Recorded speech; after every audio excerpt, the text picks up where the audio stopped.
가장 뜨거운 이슈. 오늘의 헤드라인. 출발 새아침 헤드라인 인터뷰.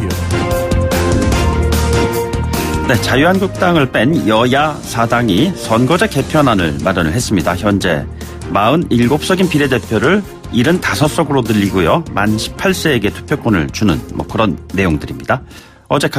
이제 각 당이 추인 절차에 들어가게 되죠. 한국당이 강하게 반발하고 있습니다. 패스트트랙까지 여러 가지 험로가 예상되고 있습니다. 자유한국당의 정용기 정책위의장 연결돼 있습니다. 의원님 안녕하십니까? 네, 안녕하십니까? 네, 이번 여야 4당이 정개특위에서 합의한 초안, 한국당이 반대하는 가장 근본적인 사안들은 어떤 부분들입니까? 네, 일단은 저희는 이 현재 집권 하고 있는 분들이 내년 총선에 반드시 어떤 좌파 장기 집권의 틀을 만들어내야 되겠다라고 하는 이런 전략적인 목표를 가지고 있다고 봅니다. 그래서 정의당에다가 이익을 줘서 정의당이 교섭단체를 구성할 수 있는 이런 의석을 확보해주고, 그래서 사실상 연합정권 형태로 운영을 하면서 대신에 좌파들이 권력기관을 장악하기 위한 수단으로 공수처와 검경 권력을 장악하려고 하는 이런 큰 디자인 하에서 이런 일들을 벌이고 있다라고 보고 있습니다. 네네. 그래서 어제 나경원 원내대표가 연동형 비례대표제의 핵심은 정의당을 교섭단체로 만들어주는 것이다. 이런 발언을 하신 건가요? 그렇죠. 같은 맥락이죠. 네. 네네. 자, 그렇다면은, 한국당은 국회의원 늘어나도 좋습니까? 연동형 비례대표제 막아주십시오. 이런 캐치프레이즈까지 지금 내걸고 나서고 계시잖아요. 네네. 예, 그런데 지금 한국당의 안도 있습니다. 그 안은 의원 정수를 오히려 축소하고 지금 제가 언급한 국회의원 늘어나도 좋습니까? 그 연장선상에 있는 것 같은데요. 그런데 비례대표제를 폐지를 하면은 승자 독식의 선거제가 더 극단화되는 것이 아닌가라는 지적도 있습니다. 어떻게 생각하시는지요?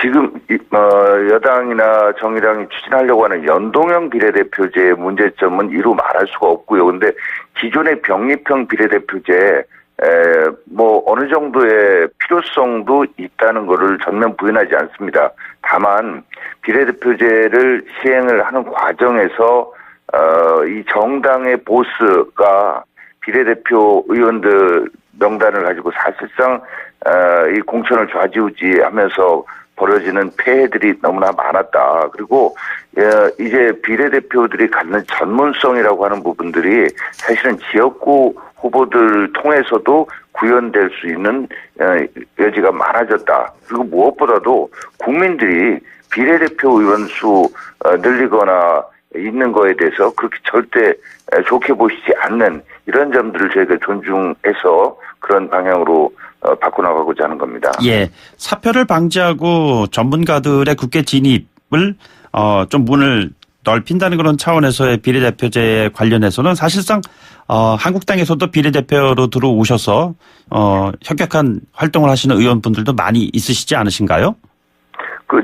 제가 말씀드렸듯이 그래서 현재 기존의 병립형 비례대표제에 대해서 전면적으로 100% 필요 없는 것이다라고 하는 그런 입장까지는 아닙니다만은 저희는 비례대표보다는 현재 지역구 의석이 과대 대표되고 지역구 의원들의 대표성이 선거구가 지나치게 확장되면서 이렇게 침해되는 이런 부분들을 해소하는 게 더 국민들께서 원하시는 거고, 비례대표 갖는 장점에도 불구하고 비례대표를 운영하는 과정에서 상당히 좀 투명하지 못한 정당 운영 이런 것들에 대한 국민적인 실망과 어떤 분노가 더 크다고 본다는 이런 말씀입니다. 예, 의원님, 근데 이게 지금 연동형 비례대표제의 핵심 관련해서 정의당을 교섭단체로 만들어주는 선거제도가 될 것이다, 이런 얘기를 한국당이 지금 하고 있는데요.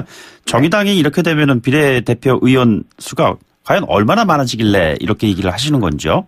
그거는 이제 시뮬레이션을 가령 19대 총선 거를 가지고 시뮬레이션을 해보느냐 아니면 20대 총선 거를 가지고 해보느냐에 따라서 달라지긴 합니다만은 저희가 예상할 때는 정의당이 분명히 교섭단체 이상의 뭐 20석 아닙니까? 교섭단체가 20석 이상의 의석을 확보할 걸로 보는 거고요. 네네. 자, 근데 그런 거 저런 걸 떠나서 예.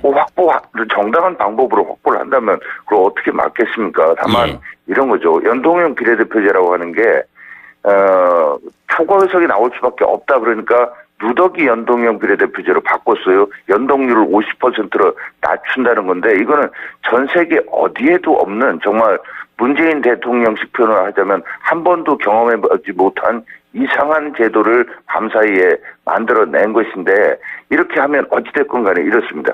비례 지역구 국회의원을 내 손으로 한 표를 찍어서 뽑고 네네. 또 다른 한 표로 비례대표 명단에다가 투표를 하면 비례대표 명단에서 얻어진 득표를 가지고 비례대표 전체 중에서 몇 퍼센트 얻었으니까 몇 석을 가져간다 이렇게 해야지. 네네. 왜 비례대표 명부에다가 찍은 그 득표를 가지고 전체 300석 중에 예를 들어 20%를 가져갔으면 네네. 20%내 그 부분을 50% 줄인다지만 어찌됐건 왜 그 두 가지를 연동시키냐는 겁니다. 이거는 네네. 대통령제 하에 우리 헌법에서는 명백한 위헌입니다. 예. 이렇게 하려면 저희가 얘기하는 게 이렇게 하려면 독일처럼 내각 책임제 개헌을 하고 하자라고 하는데 그 부분은 안 하고 지금 이거를 밀어붙인다는 것 자체가 이 좌파 장기 집권을 위한 어거지 위헌적 폭거로 보는 겁니다. 예, 의원님 그런데 보면은 연동형 비례대표도 사실은 뭐 이해하기가 참 어려운 개념인데 거기에 준 연동형이라는 얘기까지 지금 나와서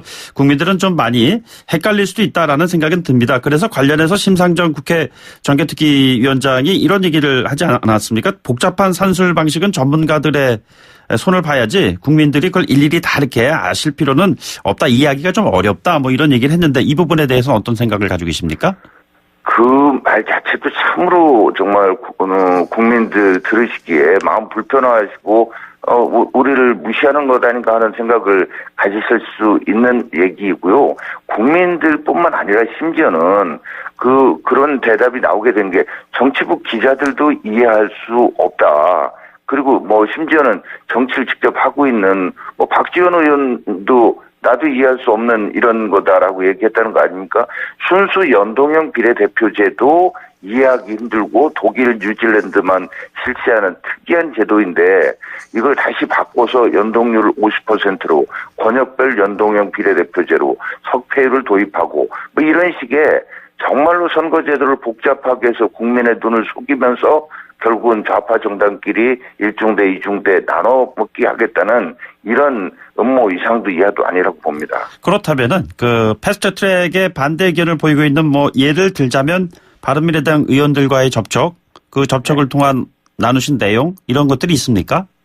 네, 뭐 저희는 지금 압박과 대화를 통해서 이 문제를 좀 어떻게든 막아내야 되겠다는 입장이고요. 그래서 대화를 꾸준히 뭐 이렇게 진행을 하고 있고 바른미래당이나 또 민주평화당의 일부 의원님들도 이 제도를 실시하면 지역구 의석이 대폭 28석이 줄지 않습니까? 예를 들면 호남에서만 해도 6석이 줄 걸로 예상되기 때문에 민주평화당 의원님들 중에서도 이 부분 안 된다라는 생각 가진 분들이 있어서 예. 저희가 대화를 해나가고 있고 대화의 요지는 두 가지입니다. 하나는 이 선거제도를 이런 식으로 일방적으로 밀어붙이기로 날치기로 통과시키는 것은 우리 헌정사에 없다. 게임의 룰인 선거법을 이렇게 해서는 우리 헌정사에 치욕스러운 이름을 올리시는 거다라는 이런 점 하나 하고요. 두 번째는 이렇게 됐을 경우에 현실적으로 지역구가 28석이나 줄어들었고 어제 그분들이 발표한 안에 보면은 저희 예를 들면 제가 속한 충청권과 강원을 묶어서 한 권역으로 해놨는데 네네. 이렇게 큰 권역에서 의석수를 줄이는 일이 선거구 획정이 물리적으로 가능한가? 그것도 아니지 않는가? 예. 이런 점들을 설득을 하고 있고 뭐 많이 공감을 해주고 계십니다. 예, 지난주에 나경원 원내대표께서 이 시간에 출연해서 패스트트랙에 선거제 개편안을 태울 경우에는 총사퇴, 의원직 총사퇴도 적극적으로 검토하겠다 이런 발언을 했습니다. 여전히 한국당의 입장이 유효한 것인지요?